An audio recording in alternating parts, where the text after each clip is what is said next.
Tahun 1981. Sebuah blok apartemen tua berdiri di kawasan Toa Payoh, Singapura. Bangunan berlantai 4 yang cat dindingnya mulai mengelupas dan lorongnya dipenuhi bau lembab dari pipa besi berkarat. Hari itu, seorang petugas sosial datang untuk melakukan kunjungan rutin. Ia membawa map tipis berisi laporan dan wajahnya tampak tegang sejak menaiki tangga terakhir. Unit yang dituju terletak di ujung koridor. Di depan pintu kayu berwarna coklat kusam itu, terdapat papan nama kecil bertuliskan Hoe and Catherine. Tidak ada suara dari dalam ketika ia mengetuk pertama kali.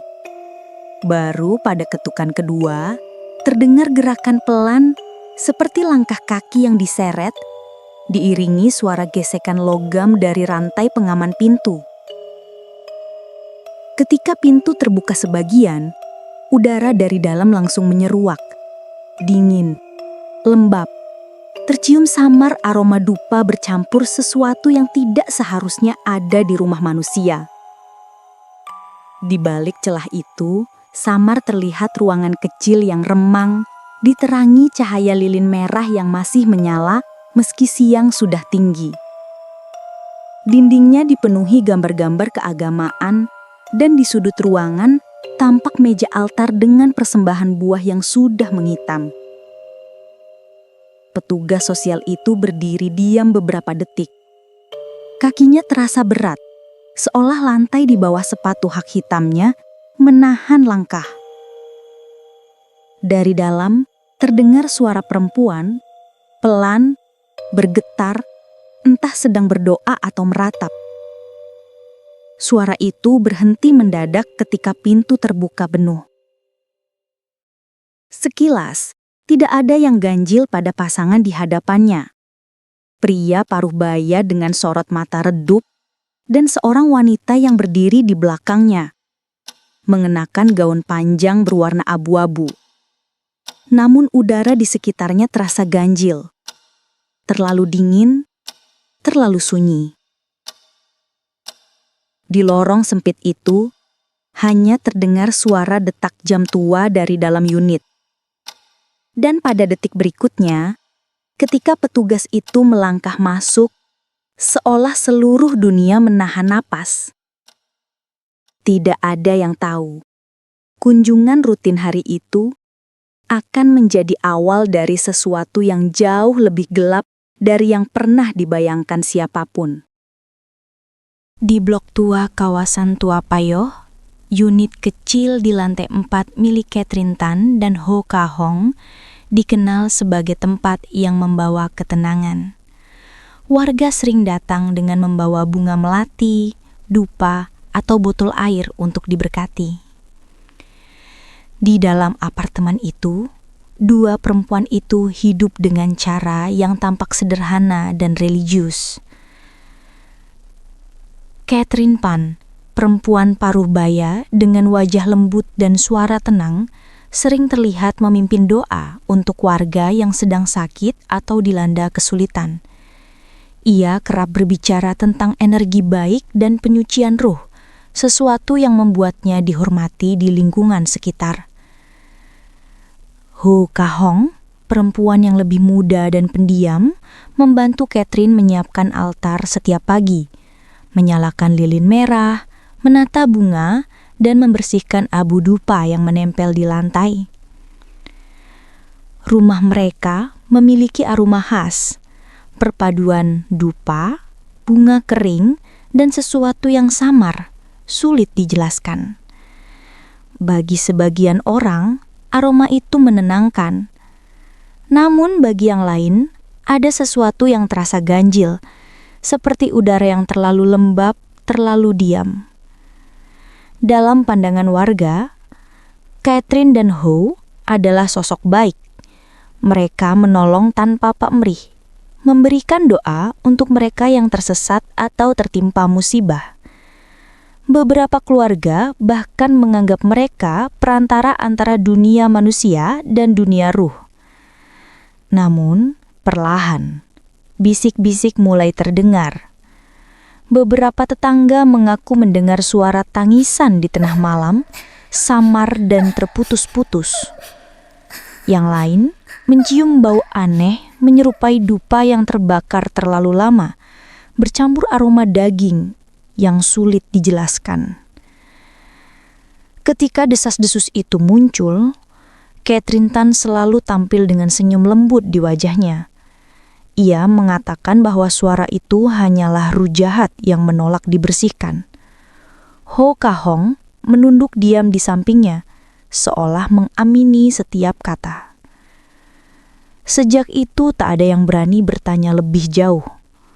Rumah mereka tetap menjadi tempat orang datang mencari pertolongan, tempat yang disebut-sebut diberkati oleh kekuatan ilahi.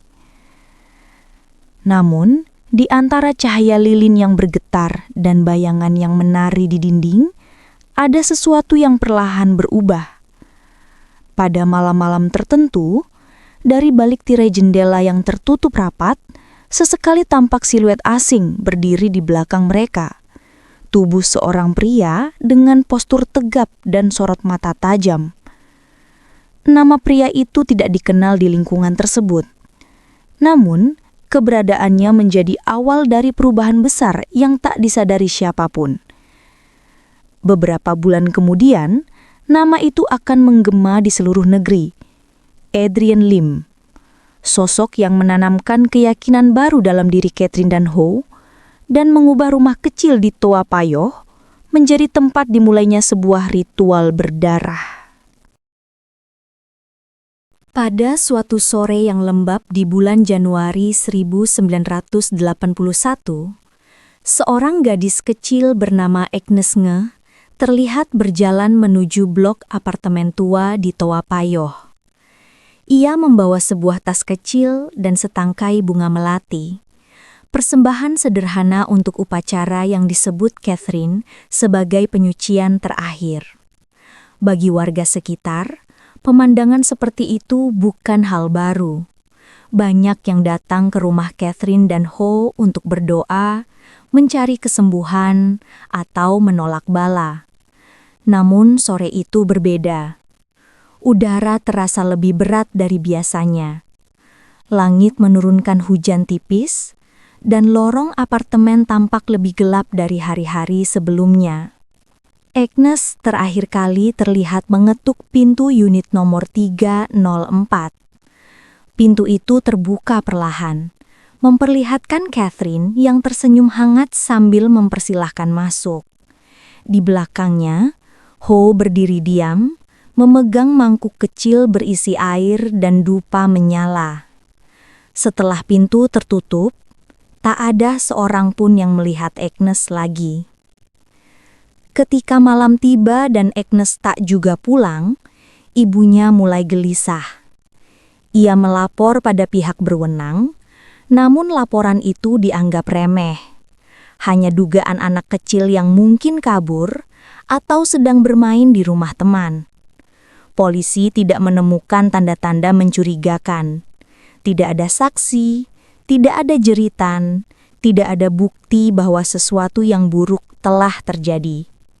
Beberapa hari kemudian, warga mulai mengeluhkan bau menyengat yang perlahan memenuhi koridor lantai 4.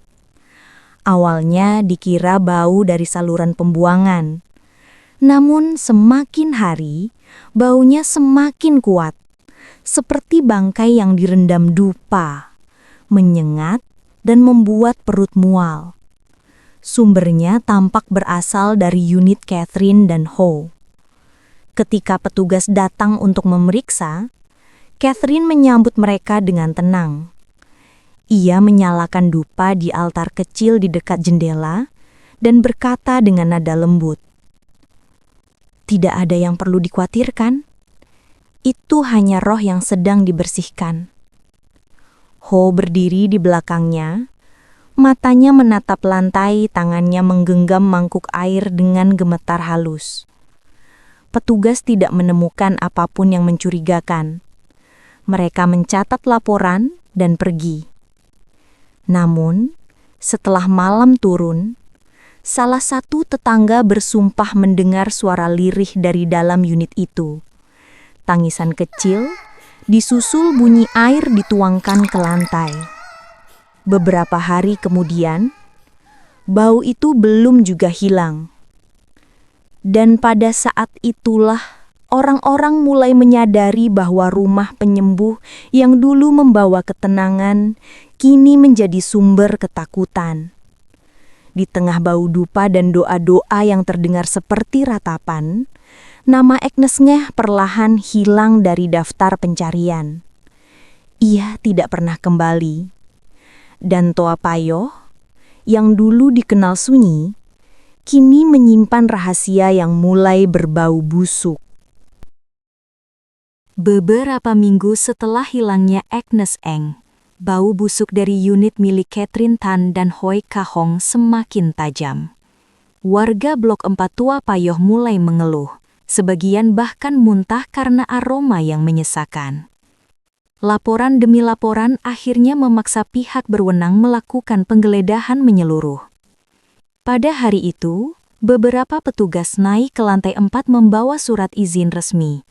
Pintu unit 304 dibuka dengan paksa. Dari dalam, udara hangat bercampur lembab menyembur keluar, membawa campuran bau dupa, logam, dan sesuatu yang membusuk. Ruang tamu tampak suram. Dupa masih menyala di altar kecil dekat jendela. Mangkuk logam berisi cairan gelap tertata rapi di lantai, diapit bunga-bunga layu dan lembaran kertas bertuliskan mantra. Di antara ubin, terdapat noda yang mengering dan meninggalkan jejak lengket. Ketika penyidik memeriksa bagian dapur, ditemukan panci besar terselip di bawah meja kayu. Tutupnya dibuka dengan hati-hati. Isi di dalamnya memperlihatkan potongan tubuh manusia yang telah dimasak sebagian. Beberapa dibungkus kain putih, sebagian dibiarkan terbuka dengan warna kecoklatan yang menghitam. Catherine berdiri di sisi pintu, diam tanpa ekspresi. Hoi berlutut di lantai dekat altar, menunduk dalam posisi menyerupai doa. Tidak ada perlawanan, tidak ada teriakan, tidak ada air mata. Di dinding tergantung kertas bertuliskan simbol-simbol tak dikenal. Beberapa di antaranya bercampur noda cairan berwarna coklat tua. Lilin merah menyala redup, melemparkan bayangan yang bergetar di sepanjang tembok yang mengelupas. Hasil pemeriksaan forensik kemudian mengungkap bahwa potongan tubuh tersebut milik dua korban. Agnes Eng, gadis kecil yang dilaporkan hilang beberapa minggu sebelumnya, dan Gaus Muhammad, bocah laki-laki yang menghilang pada tahun yang sama. Selama proses interogasi, Catherine dan Hoi tetap menunjukkan ketenangan yang tidak wajar. Keduanya menjawab pertanyaan dengan nada datar, menyebut bahwa tindakan mereka merupakan bagian dari perintah suci. Ketika penyidik menanyakan sumber dari perintah itu, keduanya memberikan nama yang sama. Nama yang sebelumnya belum pernah tercatat dalam laporan manapun. Nama itu adalah Adrian Lim. Nama Adrian Lim mulai muncul dalam penyelidikan setelah Catherine Tan dan Ho Ka Hong menyebutnya sebagai sosok yang memberi perintah suci. Polisi kemudian menelusuri catatan dan menemukan bahwa Lim adalah seorang pria paruh baya yang dikenal sebagai penyembuh spiritual di wilayah Toa Payoh.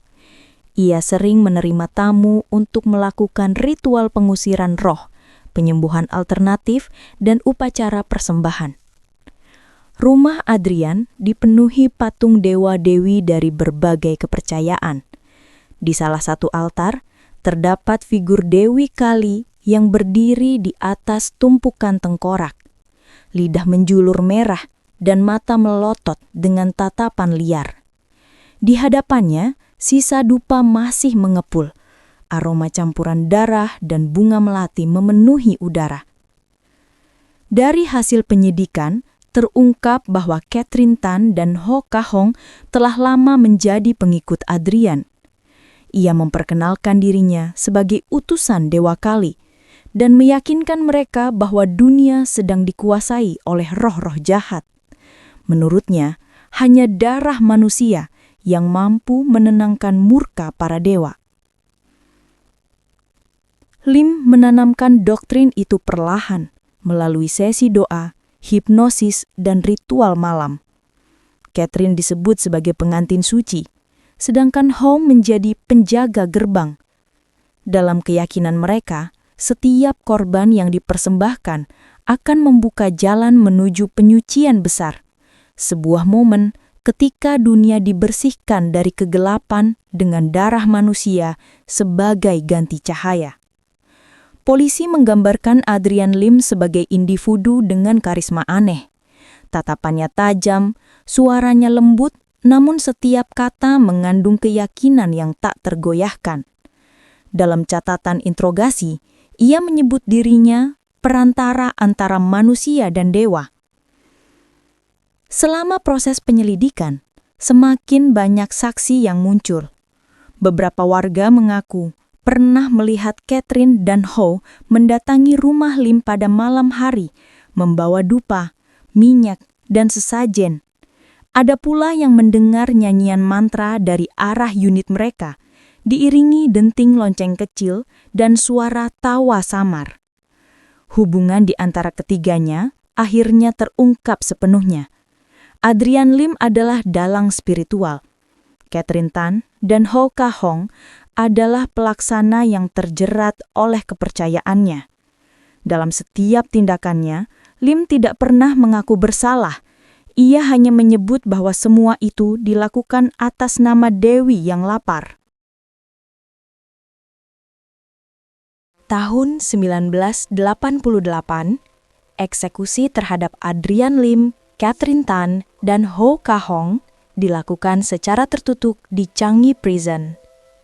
Ketiganya dinyatakan bersalah atas pembunuhan berencana yang disertai unsur ritual. Setelah tali jerat menegang, kasus itu dianggap selesai, setidaknya di mata hukum. Namun di Toa Payoh, bayangan peristiwa itu tidak pernah benar-benar hilang. Unit kecil di lantai 4, tempat Catherine dan Ho tinggal, tetap dibiarkan kosong. Cat dinding mulai terkelupas, dan pintu kayunya membusuk karena lembab. Meski telah dikunci permanen oleh pihak otoritas perumahan, beberapa warga bersumpah bahwa pintu itu terkadang terlihat sedikit terbuka, seperti mengundang siapapun yang lewat untuk melihat ke dalam. Beberapa malam setelah eksekusi, penghuni blok mulai melaporkan hal-hal aneh. Ada yang mendengar bisikan lembut dari dalam unit kosong, seperti suara perempuan yang tengah berdoa. Ada pula yang mencium bau dupa dan darah bercampur samar di koridor, meski tidak ada satupun dupa yang dinyalakan di sekitar sana. Seorang petugas kebersihan pernah bercerita bahwa setiap kali ia melewati unit itu saat subuh, lampu di dalam tampak menyala redup, meski aliran listrik sudah lama diputus. Ketika ia mencoba mengintip lewat celah jendela, hanya terlihat bayangan dua sosok berdiri membelakangi kaca. Bagian wajah mereka tertutup gelap, seolah dilapisi kabut hitam. Rumor kemudian menyebar bahwa roh Catherine dan Ho masih terikat pada tempat itu, menunggu utusan mereka kembali.